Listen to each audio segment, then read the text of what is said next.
nasa Mandaluyong tayo, may papagawa si sir na ano, Toyota Innova. Yung isang office nagkakainta, Opo. din nagsira ng Innova niya. Baka- Kasi nag-home service din siya. Hindi ko lang natanong kung anong ano. Baka ako po nag-service doon Sama kainta? Opo. Kasi ganun din ang problema ng ano niya. Ako nag-service doon kasi madami po ako sinervice ang banda dyan eh. Kala niya Gerard. Ang lalaki na medyo kabo. Baka nga po kasi marami na po akong inikutan dito eh. Halos naikot ko na po dito eh. Yun nga.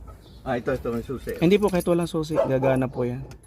Oo, sobrang labo na nga po. Halos di na makita. Pero yung mga ano niya, yung mga warning, yung mga pula-pula, pa? Okay po yan.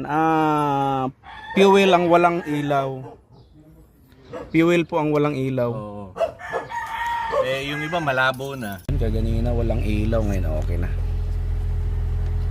Ayun, kita na siya. Maliwanag lang kasi kaya hindi masyado. Ayan, lahat na mayroon. Kaganina wala tong fuel.